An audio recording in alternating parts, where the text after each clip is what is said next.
인물 읽는 여자가 22번째 인물을 읽습니다.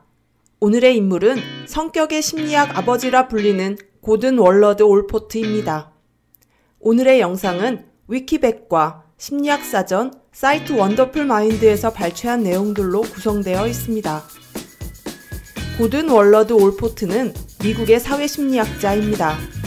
올포트는 성격 연구에 초점을 맞춘 인격 심리학의 권위자로 불립니다. 올포트는 1919년 하버드 대학교를 졸업하고 베를린 대학교, 함부르크 대학교, 케임브리지 대학교에서 수학했습니다. 1924년 하버드 사회과학 강사로 임용되었고 6년 뒤 심리학 교수가 되었다고 하죠. 성격 연구에 대한 접근 방법을 자신의 사회적 관심과 일관되게 관련시켰다고 합니다. 그는 휴머니즘의 영향력을 심리학에 도입하려 했던 당시의 심리학자들 가운데 한 사람이었다고 하죠. 그는 인간의 행동은 효과의 법칙으로는 설명할 수 없으며 의도에 대해서는 고찰하는 것만이 인간 행동에 관한 이해를 깊게 한다고 주장하였습니다. 올포트는 성격 연구에 초점을 맞춘 최초의 심리학자 중 한 명으로 성격 심리학의 창시자 중 한 명으로 불렸다고 합니다. 그는 프로이트의 정신분석학적 접근 방식과 데이터에서 충분한 해석을 하지 못하는 행동적 접근 방식을 모두 거부하려 했다고 합니다. 이러한 대중적인 접근 방식 대신 개인 특성에 기반한 절충 이론을 개발했습니다. 그는 각 개인의 개성을 이해하기 위해 과거를 분석하는 것과는 달리 각 개인의 고유성과 현재 상황에서의 성향 스펙트럼을 중요하게 강조했다고 하네요. 그는 인간을 자유의 의지로 살며 그 자체가 자율적인 존재라 생각했기 때문에 최초의 휴머니스트 이론가로 불립니다. 성격 심리학 기초를 닦은 심리학자로 여겨지고 있습니다. 올포트는 인간의 동기부여에 본능과 충동만이 있지 않다고 반박했다고 하죠. 또한 인간이 과거의 지배를 받지 않는다고 믿었다고 합니다. 고든 올포트는 1897년에 인디애나에서 태어났지만 그의 가족은 올포트가 아주 어렸을 때 오하이오로 이사했습니다. 그의 아버지는 의사였고 자택에서 근무했다고 하죠. 결과적으로 고든 올포트를 비롯한 그의 형제들은 아주 어릴 때부터 의학의 세계를 접할 기회가 많았던 것이죠. 이를 계기로 올포트는 그 분야, 특히 심리학에 대한 큰 관심을 가지기 시작했다고 합니다. 하지만 올포트는 무슨 이유에서인지 결국 경제와 철학을 공부하게 되었다고 합니다. 사회 심리에 대한 관심을 절대 잃지 않았기 때문에 그는 결국 하버드 대학에서 심리학 학위를 받았습니다.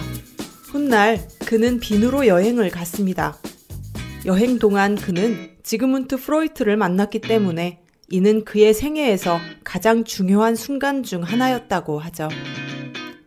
일반적으로 생각하는 것과는 달리 올포트는 정신분석의 아버지에 의해 감명을 받지 않았다고 합니다. 많은 인문주의 심리학자들처럼 올포트는 프로이트의 이론을 상당히 제한적이라 생각했다고 하죠.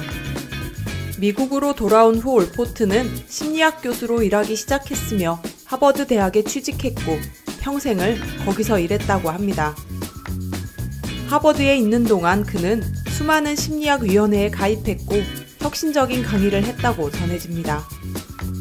또한 1939년 미국 심리학회 회장으로 선출되었습니다. 미국 심리학회에서는 그에게 심리학에 대한 뛰어난 과학 공헌을 기리는 APA 상을 수여했다고 합니다. 고든 올포트는 개인의 의식적인 동기와 생각의 중요성을 강조하며 성격 발달에 대한 관심을 끌어냈다고 합니다. 프로이트를 만남으로써 올포트는 자신의 이론을 발전시키는데 큰 도움이 되었다는 마음을 굳히게 되었습니다.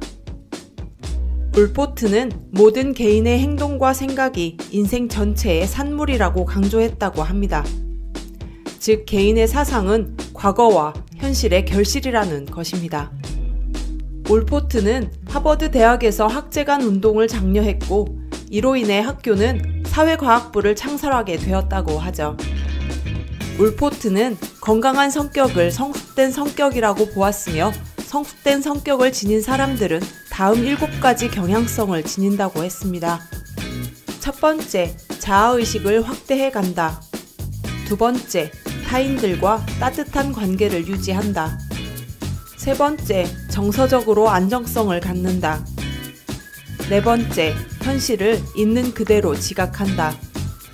다섯 번째, 자신이 하는 일에 몰두하여 과업지향적으로 행동한다. 여섯 번째, 자기를 객관적으로 이해하려고 노력한다.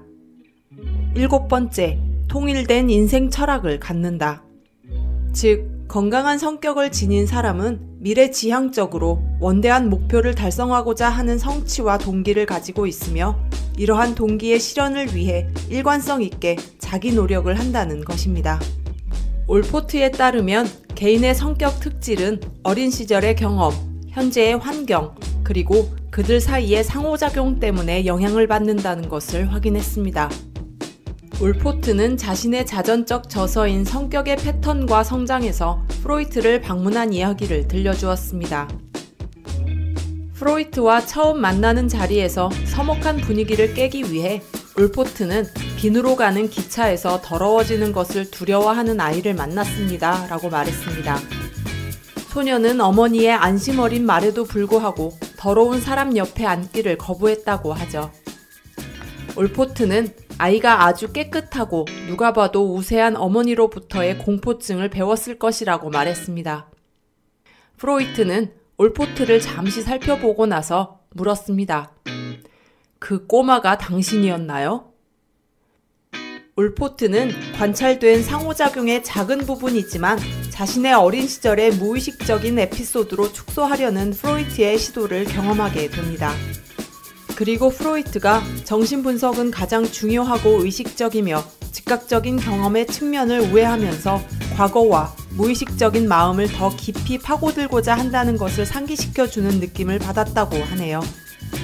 비록 올포트는 무의식적이고 역사적인 변수가 특정한 행동에 관련되는 역할을 할 수 있다는 것을 절대 부인하지는 않았지만 그의 연구는 항상 의식적이고 현재의 동기를 강조했다고 합니다.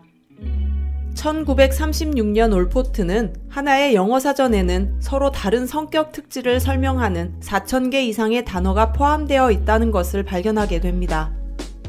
그렇지만 올포트는 한 개인을 정의하는 단어를 단 3가지 단계로 분류했습니다. 첫 번째는 주특질입니다. 이는 강렬해서 개인의 행동을 지배하려고 하는 특질을 의미합니다. 강한 주특질을 가진 역사적인 인물로는 정직함의 에이브러험 링컨, 사디즘의 마르케드 사이드, 그리고 영웅적인 자기봉사의 잔다르크가 있다고 합니다. 올포트는 주특질을 가진 사람은 드물며 수년에 걸쳐 발달하는 경향이 있다고 전했으며 주특질은 사람, 자아개념, 감정적 구성, 태도 및 자신의 행동을 형성한다고 이야기했습니다. 두 번째는 중심특질입니다. 이는 덜 일반적이고 덜 지배적인 특질을 의미합니다. 중심특질은 성격의 기본 토대를 형성하는 일반적인 특질을 의미합니다. 주특질만큼 우세하지 않지만 중심특질은 다른 사람을 묘사하는 아주 중요한 특성을 말합니다. 중요한 특질이지만 절대적으로 우세하지는 않다고 하네요. 올포트의 이론에 따르면 각각의 사람은 5에서 10 사이의 중심 특질을 가지고 있다고 정의하고 있습니다. 사람마다 각기 다른 정도의 등급을 가지고 있다는 것이죠. 여기에는 지능, 수줍음, 정직과 같은 공통된 특질을 포함합니다. 중심 특질은 자신의 행동 대부분을 결정하는 주요 요인이 되는 것입니다. 타인을 언급할 때 떠올리게 되는 그 사람을 특징 짓는 특질이라고 볼 수 있습니다. 세 번째는 2차적 특질입니다. 2차적 특질은 때때로 태도나 선호도와 관련이 있습니다. 2차적 특질은 상당히 덜 일반화, 덜 두드러지는 적절한 성향입니다. 특정한 상황이나 구체적인 상황 속에서만 보인다고 하네요. 개인에게 가장 적게 영향을 주는 특질이며 좀처럼 드러나지 않기 때문에 절친한 사람만 알아차린다고 합니다.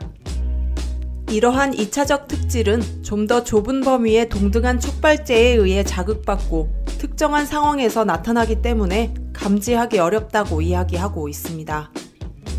올포트의 성격 특질 이론은 경험적 연구에 바탕을 둔 것이 아니기 때문에 이것이 가장 큰 아킬레스건이었습니다.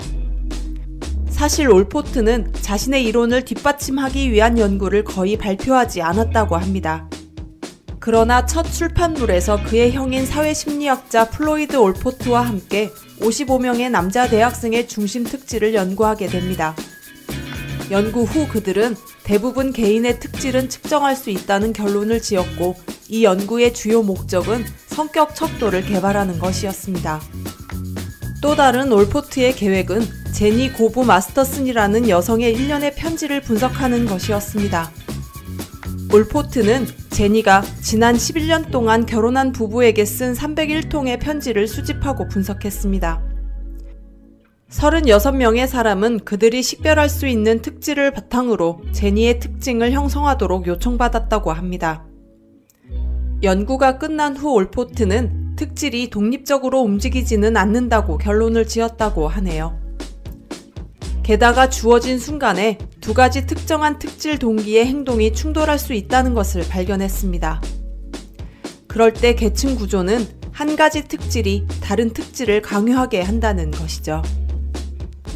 몇몇 이론가들은 성격 특질이 사람을 묘사할 수 있다는 것에 동의하지만 인간의 성격을 구성하는 기본적인 특질의 수에 대해서는 여전히 논쟁이 있습니다. 그는 개인적인 경험보다는 통계 자료에 의존했다고 합니다. 많은 사람이 올포트의 성격 특질 이론을 비판합니다. 예를 들어 어떤 사람은 성격 특질 이론이 사람의 지위나 그들의 일시적인 행동을 고려하지 않는다고 이야기하며 비판하지만, 올포트의 성격 특질 이론은 성격 분야에서 누구도 생각하지 못했던 것을 발견한 선구적인 연구로 간주합니다.